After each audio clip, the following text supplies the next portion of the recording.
All right, we're at the Baxter. This is the front latest markup with paint on the ground. So path is going to be coming up here, house line's right there. Outside walls are going to be jogging with the outside chimney jog out. So these are right here, that's that flower bed line that you see there.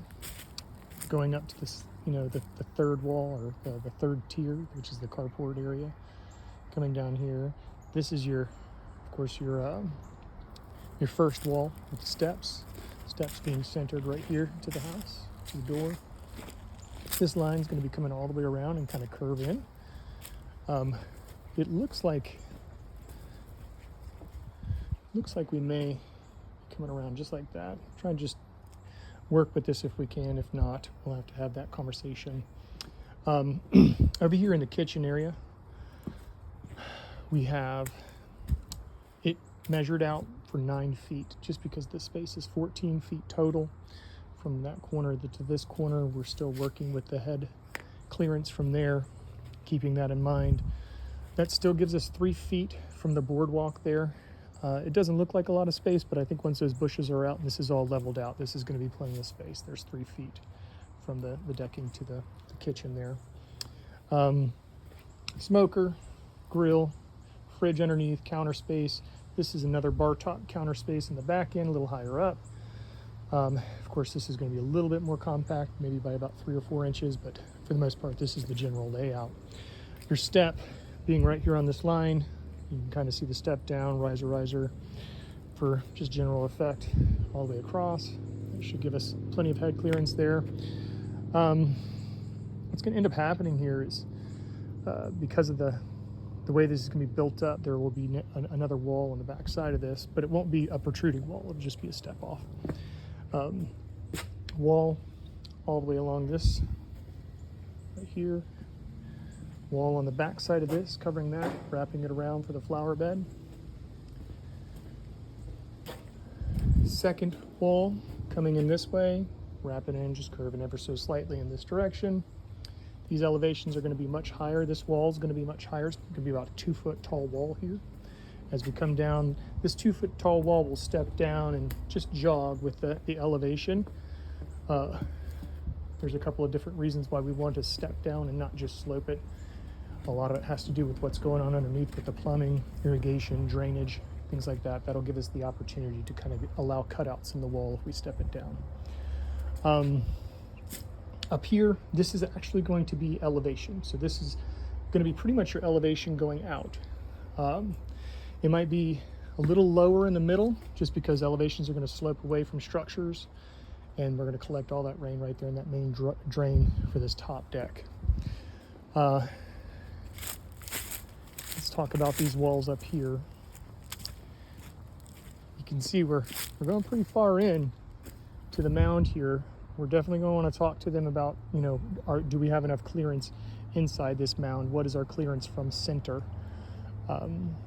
Just to make sure that we can keep these nice and square. The objective here is to square this corner up, 90 degrees. Same thing, square that corner up 90 degrees, just to kind of give this a nice carport practicality. Just nice and square. If you have lots of curves in these carports, you got a lot of unusable space. So this is where step down wall here. We have a little elevation issue with the tree. I say leave this dirt in here. Let's step down this wall. Just kind of follow the natural elevation, but keep this wall up right here. So just a single course wall is going to be plenty to keep all this retained in, because on the back side here, we're going to have the taller wall for the majority of the water mitigation. So coming off of the 3-foot tall or 3.5-foot tall septic wall, we're going to transition into the flower bed wall, just seamless. Terminate it right here, actually turn it in a little bit and then terminate it, just to kind of encapsulate the flower bed. Pavers are going to create a little bit of a border. You might get a little bit of bleed out, but there's not much we can do with trees in the way. Stopping here, starting on the other side of the tree with the wall right here. If that tree's gone, we'll be able to start this a little bit further in, give you a little bit more wider driveway here. Really, I'm just thinking access, getting that boat in and out of there. Really would like to see that line a little straighter, yada, yada, yada. Just that access. This wall right here is going to be starting in. I think we turn this wall in as well, just to be consistent with the way that that wall over there is going to look. And just kind of have these walls to where they're parallel to each other. The little short jogs back in, we have those parallel to each other. It's going to look good. So jog out, follow, maybe not so much of a, you know, sweeping curves, just to kind of keep this space nice and practical. Bring this here, straight line across, transition into concrete over here. So the wall will end right about here and allow all the water to kind of go down the concrete runoff area. Again, this right here is kind of curved. I think what we do is we just keep this nice and straight, basically take a straight line, boom, straight line, boom, concrete all the way down. And we've painted that out for you as well for the concrete. All of this is going to get leveled out. Bringing this carport, I think the same thing here, straight line, you know, straight line from here to here, and then meeting with that line right here, just to kind of make it less of an amoeba, more like a carport. I think that's it. Pretty much covered all that. As far as the walls and up there, we'll go talk about that real quick.